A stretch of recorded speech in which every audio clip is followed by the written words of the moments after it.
En este fragmento del episodio 20, el ocaso visigodo, discuto un tema fundamental para entender la caída del reino visigodo y la conquista musulmana, y es el debate historiográfico en torno a si el reino visigodo estaba en decadencia o era por lo contrario fuerte en sus últimos años de existencia.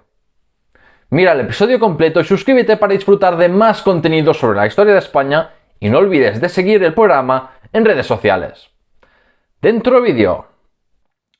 Tradicionalmente se ha presentado el fin del reino visigodo como algo, inevitable, causado por su propia decadencia y debilidad, incluso en términos morales, como si la gente hubiera cometido pecados. Y según esta tesis, los musulmanes simplemente habrían dado el golpe de gracia a un reino destinado a caer.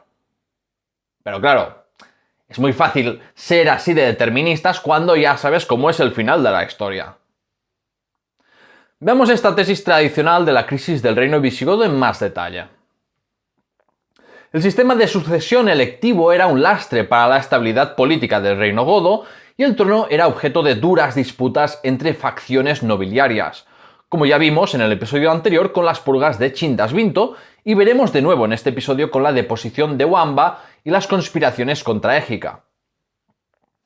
Se presenta el reino visigodo del siglo VII como un estado en vías de feudalización, ignorando la fuerza de las instituciones laicas y eclesiásticas y la fuerte fundamentación ideológica de la monarquía.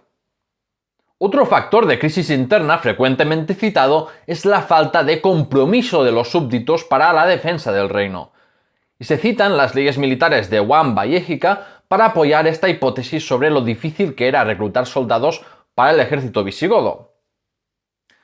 Se hace alusión a problemas sociales como el de los siervos y esclavos fugitivos o un rebrote de la plaga de Justiniano entre los graves problemas del reino visigodo de finales del siglo VII y principios del siglo VIII, o a los problemas económicos y hambrunas causadas por las plagas de langosta. Por tanto, se caracteriza esta supuesta crisis interna visigoda por la ineficacia de un Estado en descomposición y por el descontento de gran parte de la sociedad. Sin embargo, estos problemas ya habían sucedido anteriormente, y eran recurrentes de hecho, y no por ello el reino visigodo había desaparecido. Es más, ¿alguien diría que el reino visigodo de finales del siglo VII era más débil que el que había heredado Leovigildo? ¿No, verdad? Pues entonces, ¿cómo se puede decir que el derrumbamiento del reino visigodo era una muerte anunciada? Por eso, la historiografía más reciente ha revisado los postulados de la tesis tradicional. Por ejemplo, es destacable que no hubiera movimientos separatistas como sí ocurría entre los francos y lombardos, o el hecho de que el reino visigodo se fue fortaleciendo y pareciendo más a un imperio bizantino en miniatura, a diferencia de otros reinos germánicos que fueron debilitándose a lo largo del siglo VII. Tal y como dice el historiador Armando Vesga, si imperios más potentes como Bizancio o los sasánidas no pudieron resistir las conquistas árabes, difícilmente el reino visigodo podría. Además, un estado centralizado, descabezado, es más fácil de conquistar que un territorio sin unidad política, como ya vimos en el episodio 7, Conquista Romana de Hispania.